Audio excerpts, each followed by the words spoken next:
call the meeting to order, but is there a motion to open the public hearing about the cannabis local law opting out of retail sales? Make a motion. Is there a second? Second. Consider the public hearing open. So just some background, New York State passed the legislation to allow on-site cannabis consumption and cannabis sales within the state of New York.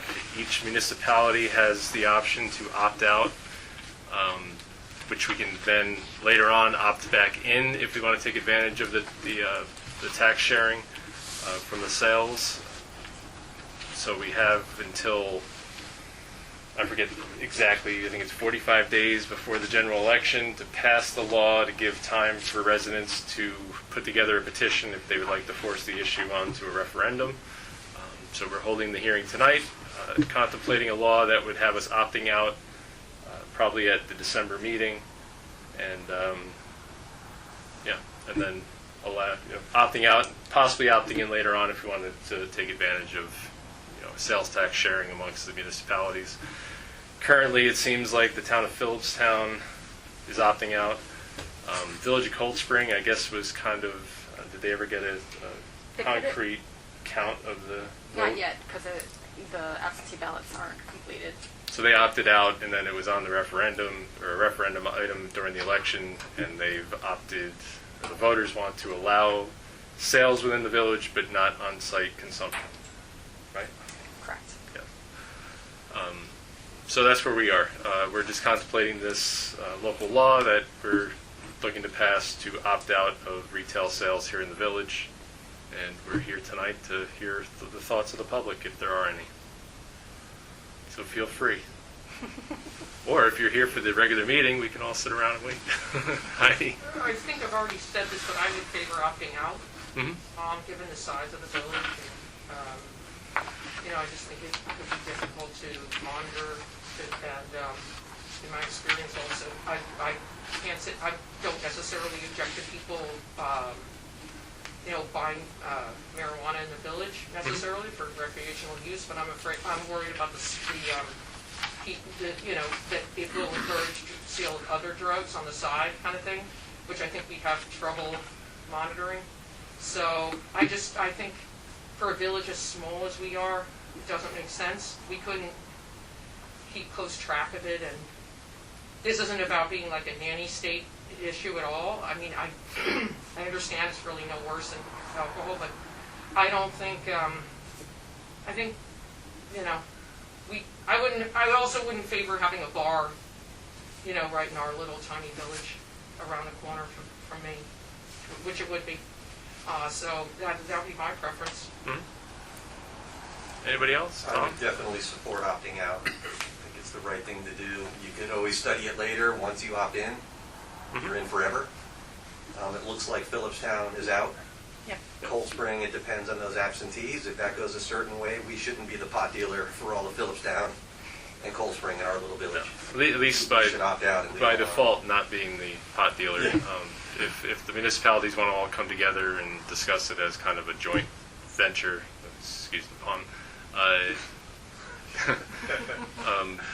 that's another story if we wanted to opt back in. If it's proven that the state oversight is as strict and things are done correctly.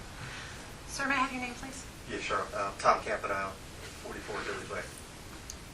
And I think how the state did this is terrible, right? They Absolutely. try to entice you into doing it by sharing taxes. They don't do that with alcohol. Don't do it with cigarettes. This thing's a mess. We shouldn't touch it. Yeah. Anybody else? Yeah. You had to have a thought, I know. It's just that you're not going to stop people from smoking. Mm-hmm. You can go to Newburgh, which isn't that far away, and buy all you want, and they're going to get all the tax money. I mean, people around here have been smoking marijuana for as long as I've been here. I venture to say there are certain villages, probably 80% of the residents are stoners. Who would have thought in 2021 that we'd be sitting in a municipal building openly having a discussion about weed? You know, I have a friend that works with the drug enforcement, Mhm. and he told me that Phillipstown area is one of the highest concentrations of drug, you know. I think it has been for a long time, given the geographics of the train and everything else. I mean, I was there when I got the kid coming off the train with 2 shopping bags full. I mean, if you're not going to stop people from smoking it, what the heck is the difference with where they buy it? Other than the fact that I understand what you're saying.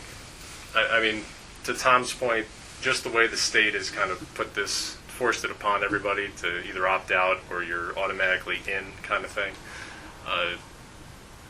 It just makes sense at this stage to opt out to see which direction things go and how much oversight the state really does provide.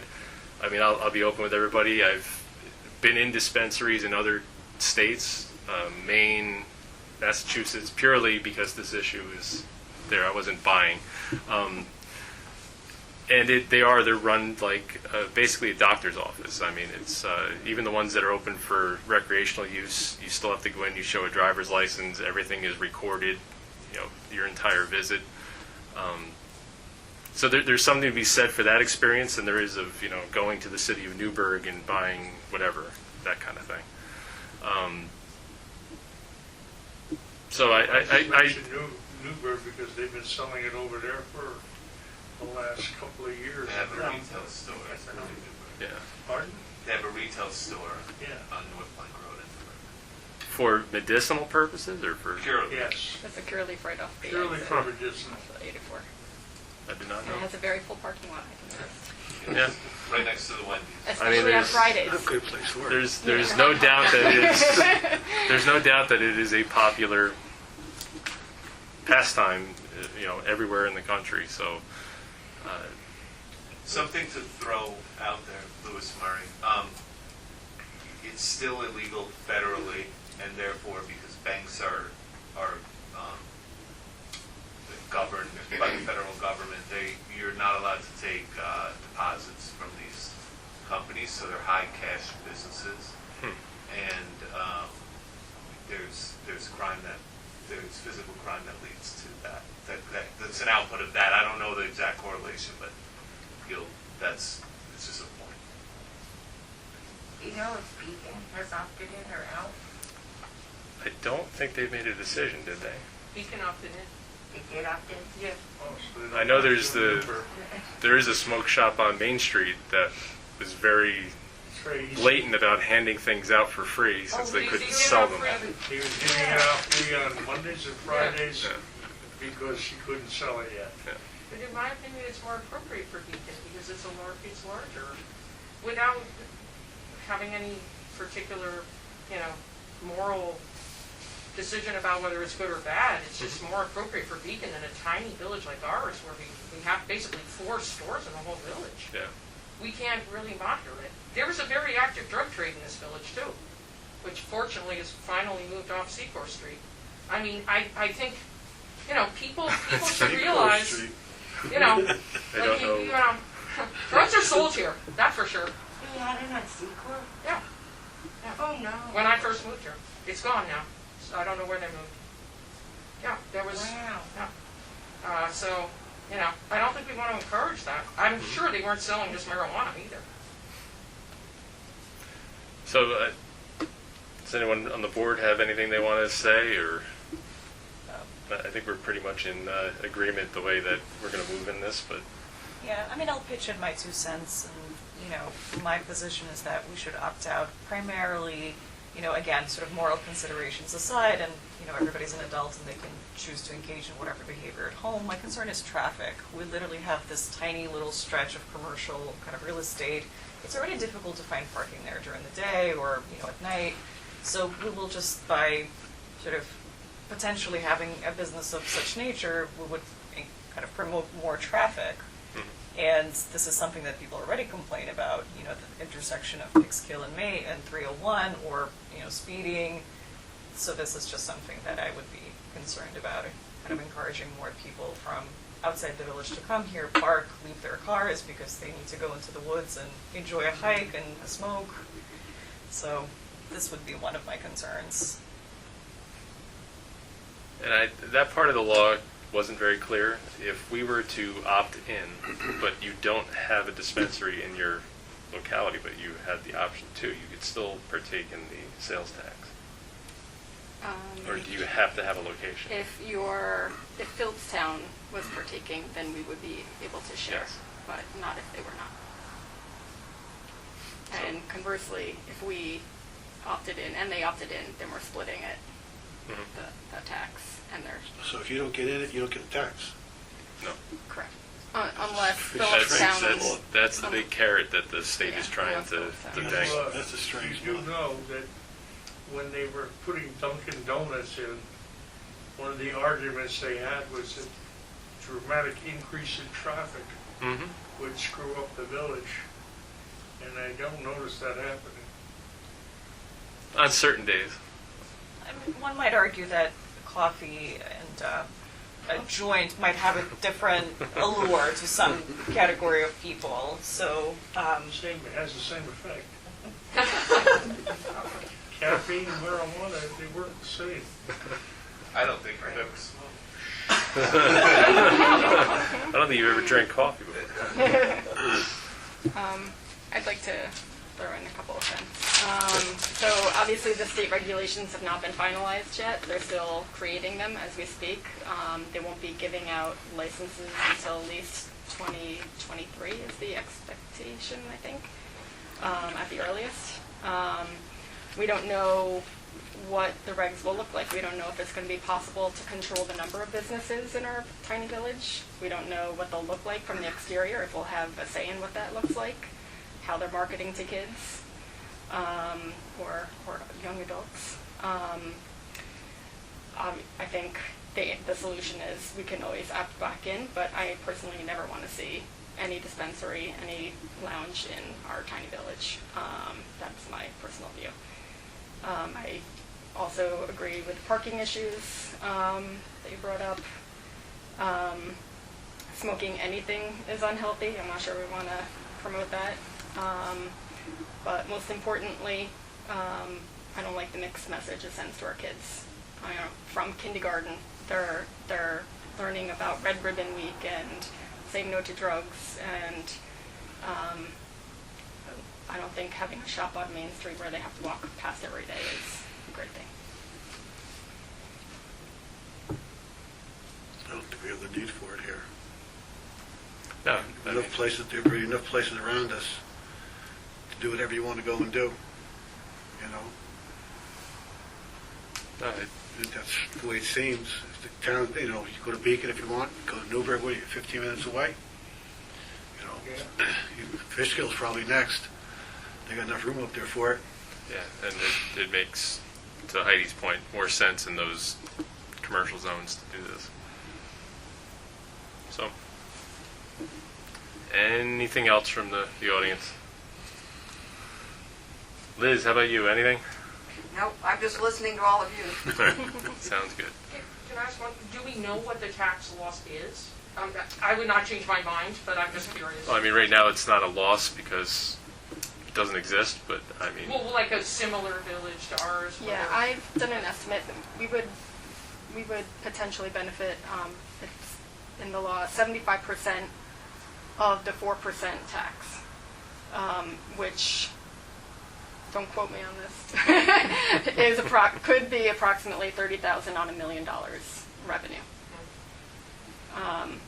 To me, you can't buy much on $30,000. You certainly can't buy also the police protection that goes along with it. You also can't buy any drug awareness, preventative awareness, education for our youth. It's not worth it to me.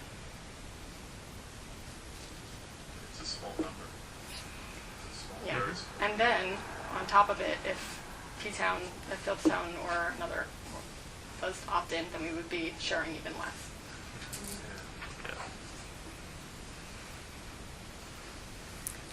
there's nothing else from the audience, is there a motion to close the public hearing? Motion. Is there a second? Second. All those in favor? Aye. We will be voting on this at our December meeting. Do we need to go through the reso though? We did that last We meeting. did? Yeah. Okay, so this was the actual one. Yep. Sorry, too many bills right now. Yeah, no, we have to do the reso Got for it. the other one again, Got it. but that we did last meeting. Great. So we'll vote on that at our December meeting, and again, we're doing this so if residents have a strong feeling that they would like us to opt in, they could possibly do a petition, which I think needs upwards of 88 signatures or something like that, to put it on the ballot. Call to order the regular board meeting of November 15th, 2021. All please rise for the flag.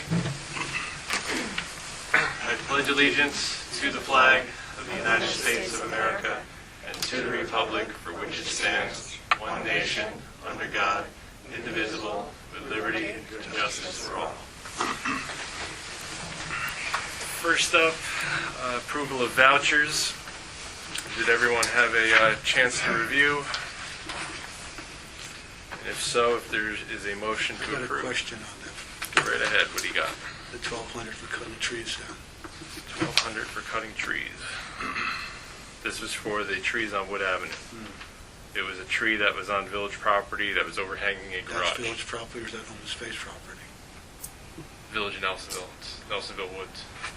It was that Nelsonville Woods itself or is it open space? That was my thing. 'Cause I was under the impression it was open space. No, it's our Our property. property. That's part of the 100-acre parcel that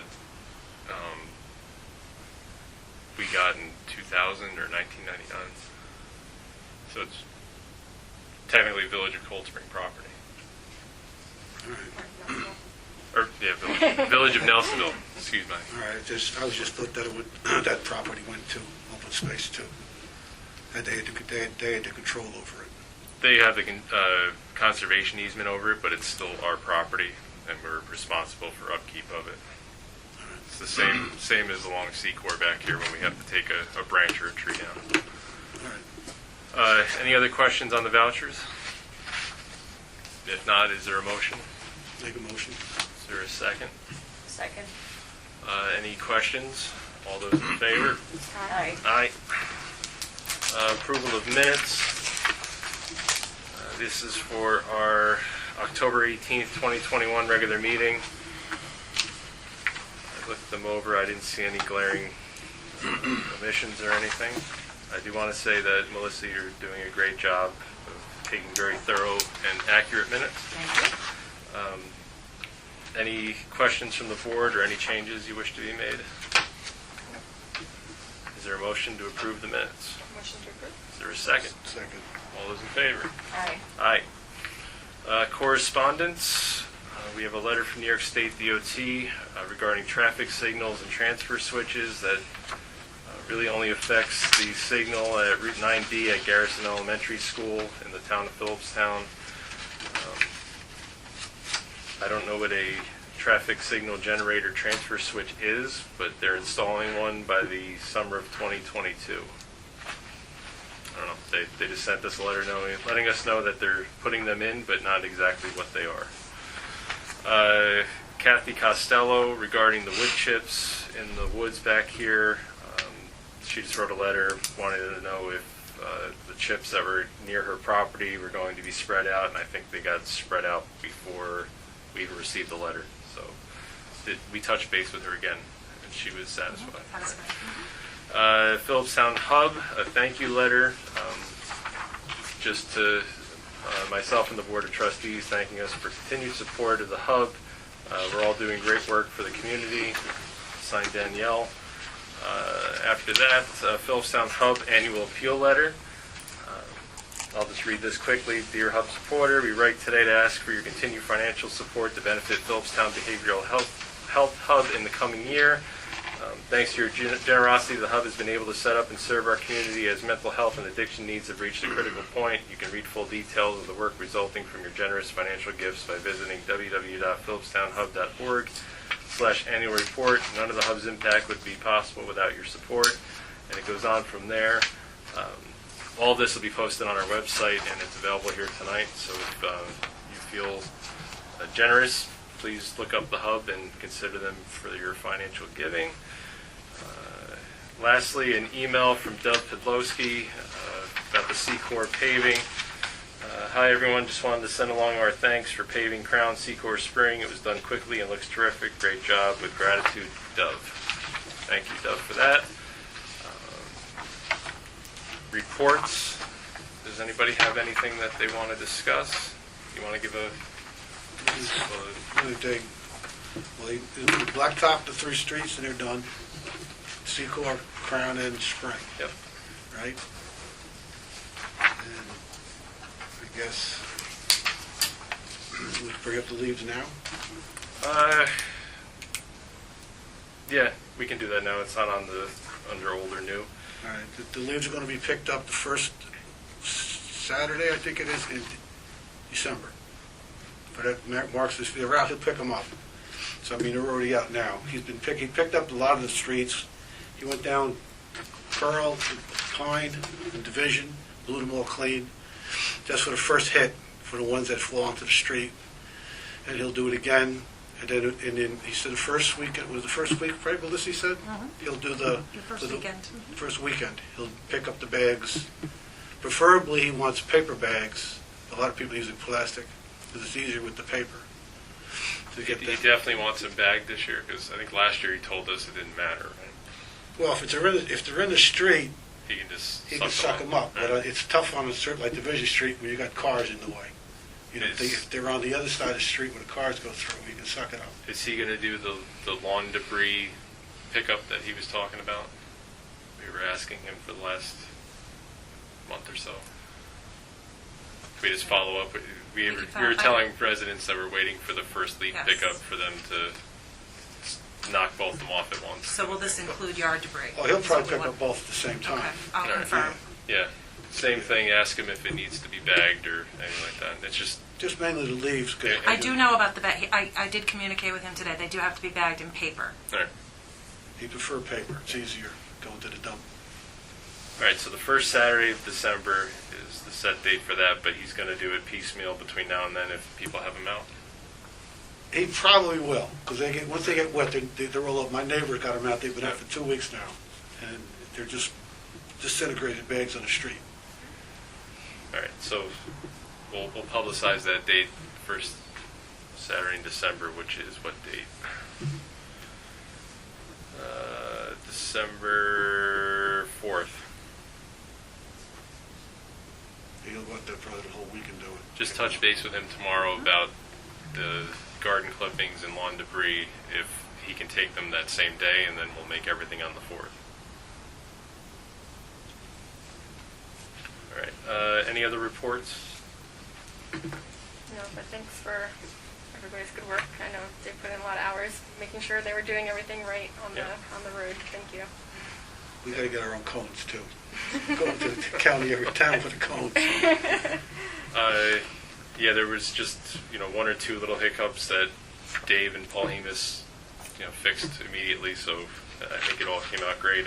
Everyone that I've spoken to on the street, said it looks good. I'll just report that we were talking about earlier in the meeting last night. There were I'll say dozens of cars broken into in the village of Cold Spring and the village of Nelsonville.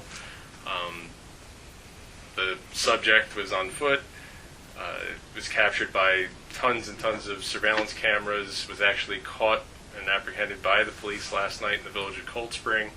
I'll let the reporters and the village Cold Spring police department speak to what happened of it, just that they know who the individual was. Nothing of major value was taken other than everyone's sense of safety in small town. But again, everyone lock your cars, and not blaming anybody for not locking their car, but that's the only way to deter it, because they're not breaking windows, they're just trying car latches and taking change and cash and that kind of thing. They're not stealing anything else. But that could change at any moment. So, and one issue we do have to take up with the incoming sheriff is delineating what the sheriff's department's jurisdiction is in the town, villages, etc. Because there was a discussion last night that it was a Village of Cold Spring issue, and it was happening in the Village of Nelsonville, which we are not covered by the Village of Cold Spring Police. We're covered by the Sheriff's Department. So that'll be a discussion that we have to have with Sheriff Langley and Sheriff McConville as he comes into office. Trying to think of anything else in reports. No, nothing. Old business, reintroduce resolution to hold a public hearing regarding proposed short-term rental local law. I guess I should read this again. Want to do that first? And then Yeah, let's close it out? talk through the edits quickly, and then we'll do this. All right, we've gone through many, many edits over the last year of hearing from everybody.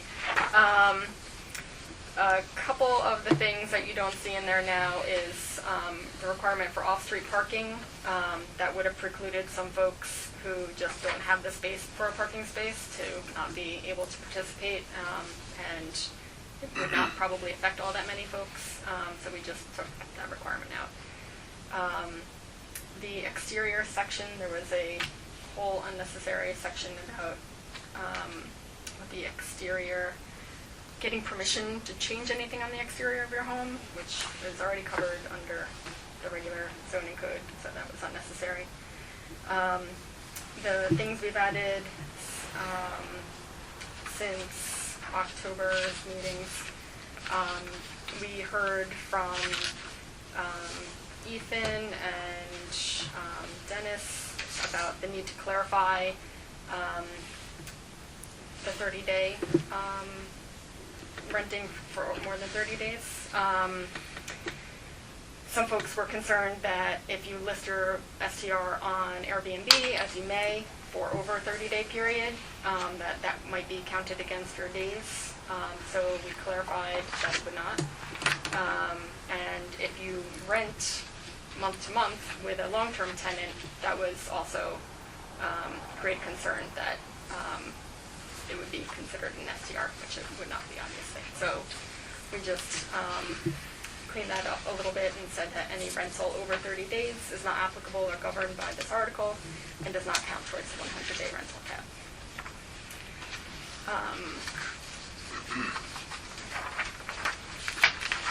We also wanted to give property owners who might have more than one approved dwelling unit on their property the opportunity to rent up to 2 units under one permit, rather than making them get a separate permit.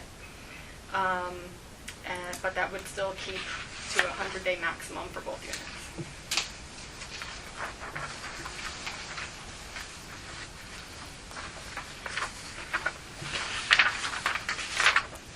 And we added a severability clause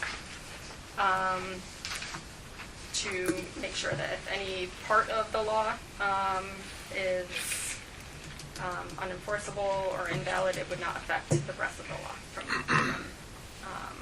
being enforceable. And that's the other major ones. And then for the effective date, we're proposing a January 1st, 2023 effective date. Nobody would like, I think nobody more than I would like to see that this become effective, as soon as possible. But we do have heard from folks who are concerned about their planned business model for their short-term rental in their property, and we want to be able to give them time to adjust to either long-term rental, if possible, or desired.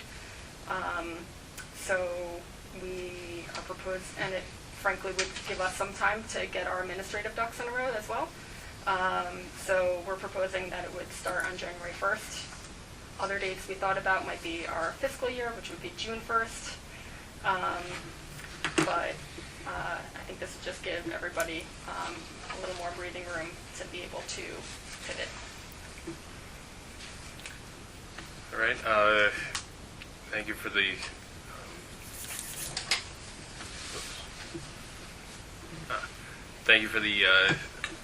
update of all the changes. Is there a motion to put forth the resolution? Is there a second? I'll just read this quickly. November 15th, 2021, resolution introducing short-term rental local law. The Board of Trustees of the Village of Nelsonville met in open session on the 15th day of November 2021 and adopted the following resolution moved by Trustee Winward and seconded by Trustee Maroney. Whereas the Village Board of Trustees, the Board of the Village of Nelsonville has determined that it will consider a proposed local law to regulate short-term rentals of residential property in the village. And whereas Trustee Winward has offered the draft proposed local law annexed hereto as Exhibit A to the Board and has introduced the same for the Board's consideration, be it resolved, the Board accepts introduction of the proposed local law annexed hereto as Exhibit A and orders that a public hearing be scheduled by the village clerk with due public notice being published of said hearing in the official newspaper of the village. Said hearing to be convened at the meeting room of the village board located at 258 Main Street, Nelsonville, New York, on December 20th at 7 p.m. or as soon thereafter as the business of the board permits. And be it further resolved that the public notice of the said hearing shall provide the time and place of the hearing, an abbreviated summary description of the substance of the proposed short-term rental law, local law proposal, and said notice shall be published in the official newspaper of the village at least 10 days before the date of the said hearing. And be it further resolved that the clerk shall send a copy of the said proposed STR local law to the Putnam County Planning Office for the referral required by Section 239 of the General Municipal Law with a request that the Planning Department submit comments about the proposed local law prior to the date of the hearing, and seeker documents shall be submitted to the board before the said hearing as required by state statute, and the attorney for the village is directed to assist the clerk with preparation of the notice of hearing and its publication and distribution of the seeker documents. The board members voted on the resolution by roll call, and the resulting votes of the board members are as follows. Mayor Bowman, yes. Trustee Maloney, she is absent due to illness, so she's absent. Trustee Maroney, Yes. Trustee Winward, Yes. and Trustee Zayanovich. Yes. So 4 yeas and 1 absent. And then Melissa's part, I, Melissa Harris, duly appointed clerk of the Village of Nelsonville, attests that the attached resolution was approved by a majority of affirmative votes of the 5-member Board of Trustees on the 15th day of November 2021. We'll see everybody on December 20th at 7. That date works for everybody. Let's see. Secor Street paving, we already went through. The cannabis opt-out local law proposal, we had our public hearing earlier this evening, but if anyone came in late and would like to say anything about that right now, feel free to. What was the decision? We're planning to opt out because we can always opt back in later on, but it just makes more sense for us to opt out to begin with. Anybody else? If not. Cell tower update. Really quickly, I'm sure everybody's familiar with the cell tower issues that have been going on for the last 4 years, 5 years, however long it's been now. There were 2 different lawsuits filed. One was by David Eisenbach and a group of individuals. Actually, he filed 2 lawsuits. Both were dismissed. We just found out that the second one was dismissed, so that issue is quote-unquote over for right now. But there is another lawsuit that's still active that the village is not named in, that was filed by the owners of the right-of-way that is being used to access the cell tower site. And again, we're not named in that, but that's still ongoing, and that's that. New business. Notice of the annual village election. Dig that out. I got it here somewhere. Notice of annual village election. Notice is hereby given that the annual election of and for the Village of Nelsonville, Putnam County, New York, will be held in said village at the Municipal Building at 258 Main Street, Pearl Street entrance, on Tuesday, March 15th, 2022, with the polls open between the hours of noon and 9 p.m., and that at such election the following officers is to be elected for the terms set opposite hereto respectively. Mayor, 2-year term. Trustee, 2-year term. Trustee, 2-year term. Melissa Harris, Village Clerk. Winter parking ordinance. Another thing we do yearly, just to remind everybody. Winter parking and snow removal regulations in the Village of Nelsonville. The ban on overnight parking on any public street in the village between the hours of midnight and 6 a.m. will be enacted when snow or ice is predicted, or when additional time is needed to clear the streets. Residents must call 265-2500 after 5 p.m. each evening to learn the decision for that night. In the event of a power outage, assume that the overnight parking ban is in effect. A limited amount of overnight parking is permitted in the areas so designated on North Pearl Street, also on Adams Avenue, correct? Yep. All vehicles parked in this area must be removed by 9 a.m. in order that the lot be cleared.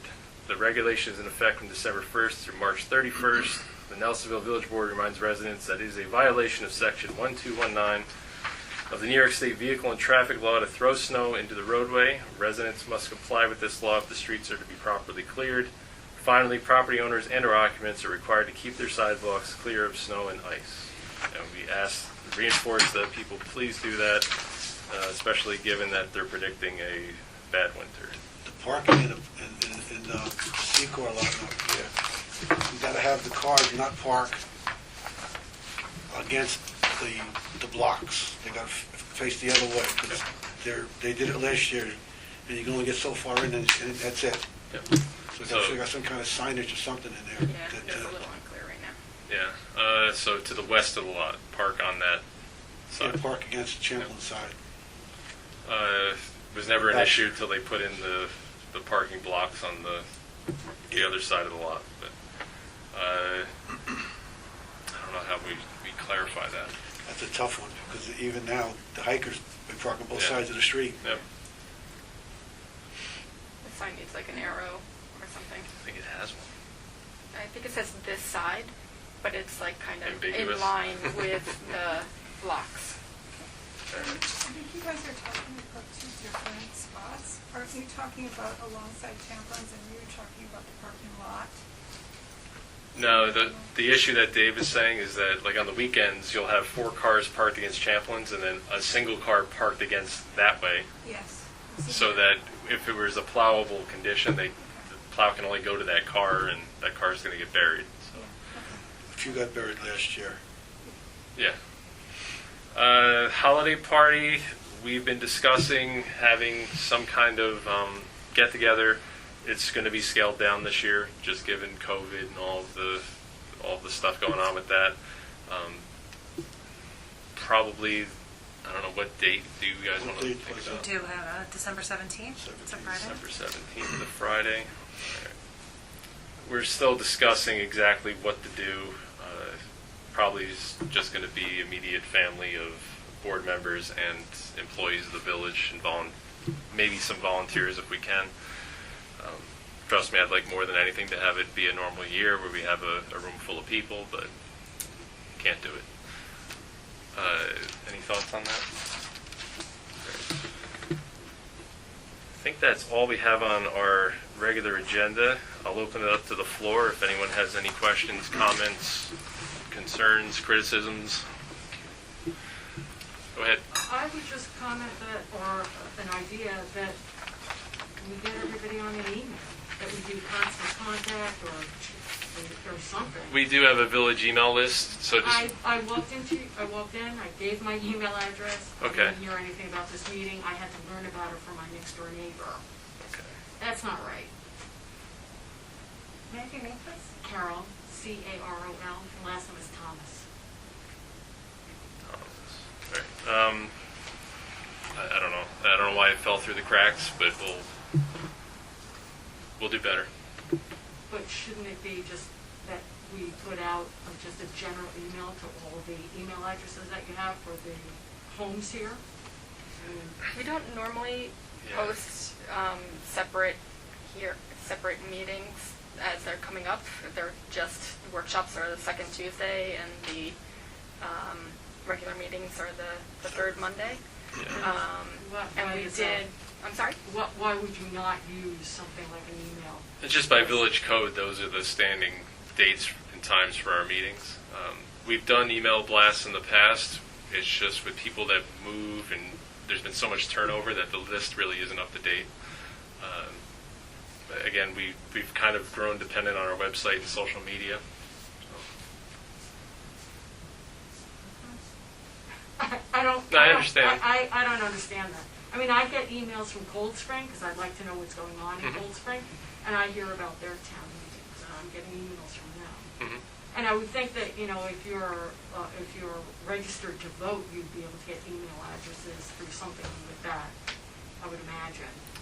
Or be in contact with your I would not go down. Community. Yeah, I wouldn't do something that like because then you're taking people's email addresses that they haven't really agreed to have as part of our list, and that's kind of the line that we walk. Is that we've had feedback in the past where people don't like to get emails because they're unsolicited, and so we kind of put the information out there and depend on people to find it or to know where to look for it. But I have to just say that when I moved here, I never was told by anyone how to find out about these meetings if it wasn't for my neighbors. If you get, Nothing. did you get every year the flyer sent out for the calendar for the year, and it tells you right on the whole year that the second Wednesday, the first and third Monday are the meetings for the board.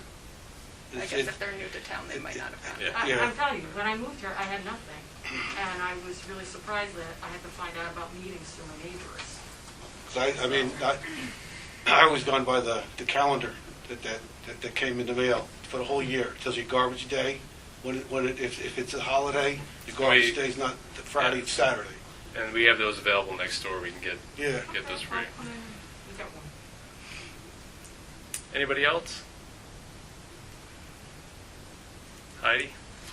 I was wondering if there was any possibility, I don't fully understand why there's why there's leaf blowing on my part of Secor, and it probably just reflects my lack of knowledge of, the purpose of leaf blowing on the street. I thought maybe it would end once there was no parking on Secor, but like today, 5 guys came down the street. Obviously this is not a major life crisis. But I'm just wondering if it really needs to happen, because it's really noisy, and it seems like a little antiquated to me to have leaf blowing.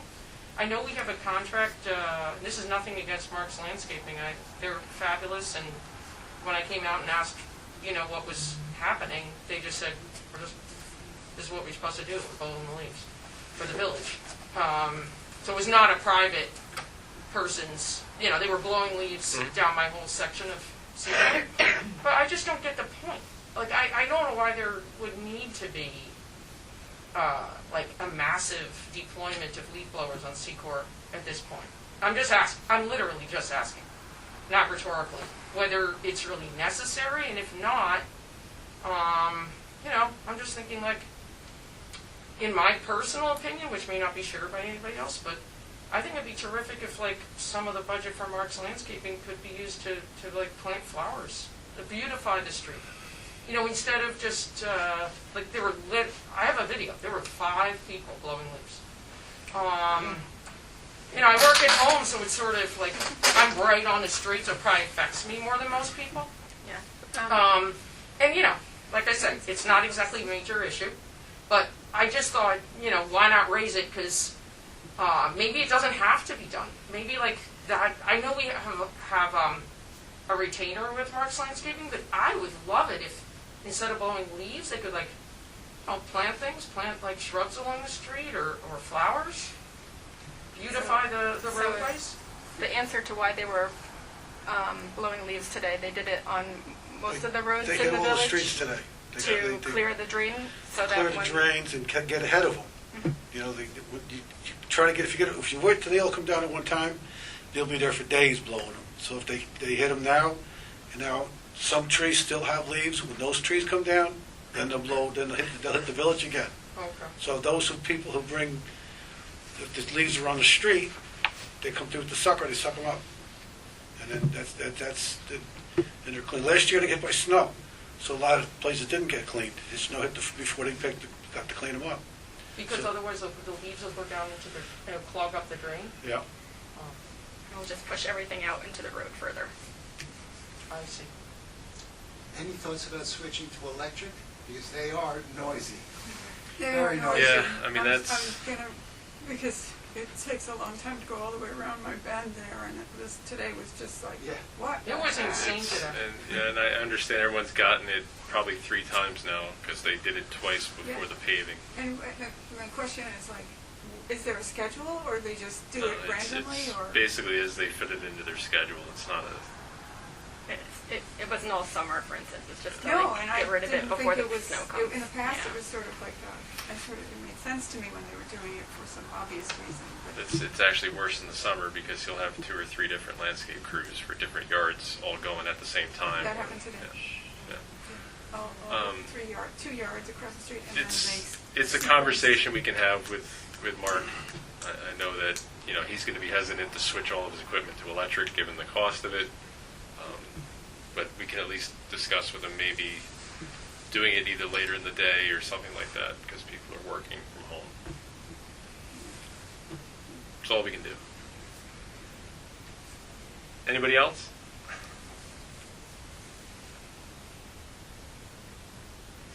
If not, that's the end of our agenda. Do we have a motion to adjourn, or does anyone else on the board have anything to say? Make a motion. Is there a second? Second. All those in favor? Aye. Aye. Thank you, everybody.